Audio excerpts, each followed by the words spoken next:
آج جہاں باقی عبادتوں میں سستی ہو رہی ہے، دعاؤں میں بھی لوگ پیچھے چلے جا رہے ہیں، مانگتے ہی نہیں ہیں، اور مانگتے ہیں تو پتہ نہیں کس اسٹائل سے مانگتے ہیں، توجہ نہیں ہوتی۔ اجتماعی دعاؤں پر زیادہ زور ہے، انفرادی پر زور نہیں ہے۔ کہیں مجمع دعا مانگ رہا ہوتا تو ہاتھ اٹھا کے آمین آمین شروع کر دیں گے، بس ٹھیک ہے، وہ بھی جائز ہے، لیکن دعا میں جو اصل ہے وہ انفرادی ہے۔ دیکھیں، جب آپ کسی سے اپنی حاجت پوری کرنے کے لیے کچھ مانگنے کے لیے جاتے ہیں تو اکثر آپ کی کوشش ہوتی ہے کہ اس سے اکیلے میں ملو۔ اکثر کوشش کیا ہوتی ہے؟ سب کے سامنے نہیں، بلکہ آپ اس کو لیں گے، بھائی تھوڑی دیر کے لیے ذرا مفتی صاحب آپ سے کام ہے۔ ایسا ہی ہوتا ہے نا، ذرا چھاؤں میں آ جائیں تھوڑی دیر کے لیے۔ لوگ کہتے ہیں نا، مفتی صاحب کہہ رہے ہیں بھائی یہی پوچھ رہے کریں گے، ذرا سائڈ پہ آ جائے۔ تو سائڈ پہ جانے کے بعد پھر آپ کہتے ہیں یہ مسئلہ ہے، فلانا مسئلہ ہے، ڈمکانا مسئلہ ہے۔ تو سائڈ پہ لے جانے سے بعض دفعہ یہ بھی ہوتا ہے کہ سب کے سامنے آدمی اپنی بات نہیں لانا چاہ رہا ہوتا، اور بعض دفعہ یہ بھی ہوتا ہے کہ میں اپنی بات توجہ کے ساتھ سنا سکوں۔ تو دعا میں انسان، اللہ تو سب کی بات سنتا ہے، مجمع میں بھی اور تنہائی میں بھی، لیکن آپ دعا مانگنے میں جو آپ کی طبیعت لگے گی، توجہ سے مانگو گے، وہ تنہائی میں زیادہ شوق سے، زیادہ رغبت سے مانگ سکتے ہو۔ اجتماع میں ایسی رغبت اور ایسی شوق سے انسان دعا نہیں مانگ سکتا۔ وہ انفرادی دعائیں ہی ختم ہوتی جا رہی ہیں۔ قرآن مجید میں اللہ تعالیٰ نے رمضان کی جو آیتیں ہیں ان آیتوں کے بعد ذکر کیا، وَإِذَا سَأَلَكَ عِبَادِي عَنِّي فَإِنِّي قَرِيب، اے نبی ان سے کہہ دیجئے کہ جب یہ مجھ سے میرے بارے میں پوچھیں تو آپ ان کو بتا دیں کہ میں بہت قریب ہوں تمہارے۔ اجیب دعوت الداعی اذا دعان، جب کوئی پکارنے والا، دعا مانگنے والا مجھ سے دعا مانگے گا تو میں اس کی پکار کا جواب بولے بھائی پکار کا جواب دوں گا۔ پکار کا جواب دینے کا مطلب کیا ہوتا ہے؟ قبول کروں گا اس کی دعا۔ جواب کا یہ مطلب نہیں کہ اچھا میں نے سن لیا، چلو ایک جواب تو یہ بھی ہوتا ہے نا، اچھا آپ چپ ہو جا۔ ہم کسی کو پکار رہے ہوں گے، کہتے ہیں اچھا بھائی ٹھیک ہے، پتہ چل گیا، اب چپ کر کے بیٹھ جاؤ آرام سے۔ تو اللہ تعالیٰ جب جواب دیتے ہیں تو کیا مطلب ہوتا ہے کہ اللہ تعالیٰ وہ دعا قبول کر رہے ہیں۔ ہم دعا کثرت سے مانگتے کیوں نہیں ہے؟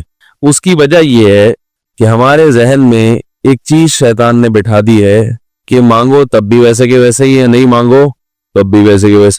وہ فلاں آدمی تو نہیں مانگتا، وہ تو پھر بھی اس کی تنخواہ اچھی مل رہی ہے، اور میں تو کئی سالوں سے دعائیں مانگ رہا ہوں، اے اللہ میری تنخواہ ڈبل نہیں کر سکتا تو کم از کم 50% ہی بڑھا دے، تو میں تو وہی کا وہی ہوں، میری تنخواہ میں تو کوئی اضافہ ہو نہیں رہا۔ تو ہم تو دیکھتے ہیں کہ ادھر دعا مانگو کچھ بھی نہیں ہو، سوائے ثواب کے کچھ بھی نہیں ملتا۔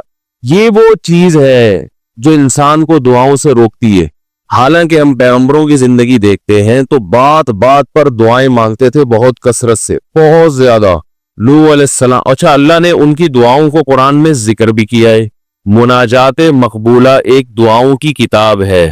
حضرت مولانا اشرف علی تھانوی رحمہ اللہ تعالی نے قرآن اور حدیث کی دعاؤں کو ایک چھوٹی سی کتاب میں جمع کر کے ایک ہفتے پہ ڈیوائیڈ کر دیا ہے اس کو، کہ آپ روزانہ ان میں سے ایک حصہ پڑھیں گے تو پورا ہفتے میں وہ تقریباً تمام دعائیں کور ہو جائیں گی جو قرآن و سنت میں بیان کی گئی ہے۔ وہ کتاب ضرور خریدے، رکھیں اپنے پاس، مناجات مقبولہ کے نام سے۔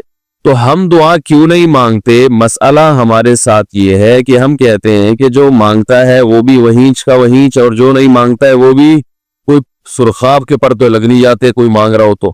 یہ وہ مسئلہ ہے جس کی وجہ سے لوگ دعائیں مانگنے میں بخل سے کام لیتے ہیں، جبکہ پیغمبر کثرت سے دعائیں مانگا کرتے تھے، بہت زیادہ۔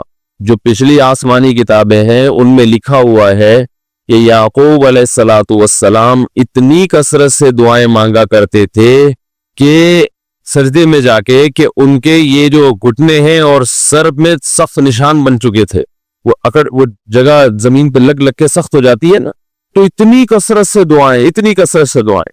ہم نے جن بزرگوں کے ساتھ ٹوٹا پھوٹا وقت گزارا ان کو دیکھا کہ وہ دعا بہت لمبی لمبی دعائیں مانگا کرتے تھے، بہت لمبی۔ ہمارے شیخ کے سامنے جب کوئی آیا کرتا تھا دعا کے لیے کہتا تو ہاتھ اٹھائے بغیر ویسے ہی اس کو ایک دعا کا جملہ کہہ دیا کرتے تھے۔ کسی نے کہا کہ آپ ہاتھ اٹھا کے اس کے لیے دعا کیوں نہیں مانگتے؟ تو فرماتے تھے کہ جب میں ایک دفعہ ہاتھ اٹھا لیتا ہوں تو پھر اتنی آرام سے نیچے گراتا نہیں، کیونکہ پھر اللہ کے دربار میں اب ہاتھ اٹھا لیے تو پھر تو ایسا ان کا دل لگتا تھا، مانگتے چلے جاتے تھے۔ تو بات یہ ہے کہ جب یہ یقین پیدا ہو جائے کہ جس خالق نے ہمیں پیدا کیا ہے اور جس نے ہمیں مانگنے کا حکم دیا ہے، اس کے سامنے جب ہاتھ اٹھا کے گڑگڑائیں گے تو وہ تھوڑا نہیں دے گا، وہ دعا لازمی قبول کرے گا، اور وہ لازمی ہماری مانگی ہوئی چیزیں ہمیں عطا کرے گا۔ یہ جذبہ اور یہ نیت جب انسان میں پیدا ہو جائے تو پھر اس کا دعاؤں میں دل لگتا ہے۔ کیسے نہیں لگے گا؟ آپ سوچیں کہ آپ کو کوئی بتا دے کہ یہ جو سیٹھ صاحب ہے بہت بڑے، آپ جا کے ان سے مانگو، یہ ٹائم نکال کے بیٹھے ہوئے، جتنا مانگو گے، جو مانگو گے یہ دیں گے۔ تو اب آپ بتاؤ، آپ یہ کہو گے کہ میرے پاس مانگنے کا ٹائم نہیں ہے؟ ایسے موقع پہ آپ یہ کہو گے؟ آپ جائیں گے اور بسم اللہ کر کے شروع ہو جائیں گے۔ آپ بولیں گے سر یہ مجھے 10 فائلیں چاہیے بحریہ ٹاؤن کی۔ آپ سوچو گے 10 نہیں ملی تو 9 تو مل جائے گی۔ سر مجھے یہ بھی چاہیے، مجھے یہ بھی چاہیے، مجھے یہ بھی چاہیے، اور آپ کو یقین ہو کہ یہ دے رہا ہے، تو آپ کبھی بھی کنجوسی سے کام نہیں لو۔ پھر آپ یہ نہیں کرو گے کہ آپ مانگتے ہوئے جو ہے نا، اس سے آپ جب مانگ رہے ہو تو آپ کی کبھی ادھر دیکھ رہے ہو، کبھی ادھر دیکھ رہے ہو، کبھی ناک میں انگلی گھما رہے ہو، کبھی سر میں کھجا رہے ہو۔ کوئی آ کے اس دوران آپ کو چھیڑے گا تو آپ کہو گے یہاں سے دفع ہو جاؤ۔ میں کام کر رہا ہوں، ایک بندہ سخاوت جوش میں آیا ہوا ہے ابھی، اور فائلیں بحریہ ٹاؤن کی فری میں بانٹ رہا ہے۔ اس نے کہا بھائی جتنی مانگو گے دے دوں گا، اور جو مانگو گے دے دوں گا، تو ابھی تو میرے پاس ٹائم کم ہے، مقابلہ بہت سخت ہے۔ اور پھر اس میں آپ کو الفاظ بھی خود بخود آ جائیں گے، کس طرح سے سمجھانا ہے، مختلف طریقوں سے آپ بات کو گھماؤ گے۔ سر پلیز آپ بات کو سمجھا کریں، میں آپ کے پاس آیا ہوں، آپ کو پتا ہے میں ادھر بھی جا سکتا تھا، وہ وسیم کباڑیہ کا بزنس بھی آج کل بہت چل رہا ہے، میرے پرانے اچھے تعلقات ہیں، لیکن مجھے پتا تھا کہ آپ ہیں، آپ جیسا سیٹ تو کوئی ہے ہی نہیں، اور ہر مشکل میں آپ نے میری مدد کی ہے۔ جو الفاظ بھی اس کی سخاوت کو ابھارنے والے ہوں گے، وہ تمام آپ اس موقع پر اس کے اوپر انڈیل دو گے، پورا دیگچا بھر کے اس کے اوپر ڈال دو گے آپ۔ تو اللہ سے جب مانگتا ہے انسان اور اس کو یقین ہو کہ اللہ میری دعا کو پورا کرے گا، تو اس یقین کے ساتھ جب دعا مانگی جاتی ہے تو اس کا اسٹائل کچھ اور ہوتا ہے، اور ایک فارمیلٹی پوری کرنے کے لیے دعا جب مانگی جاتی ہے جیسے کہ ہمارے ہاں ہو رہا ہے، تو اس کا اسٹائل اور انداز کچھ اور ہوتا ہے۔ ہمارے ہاں دعا پڑھی جاتی ہے، مانگی نہیں جاتی۔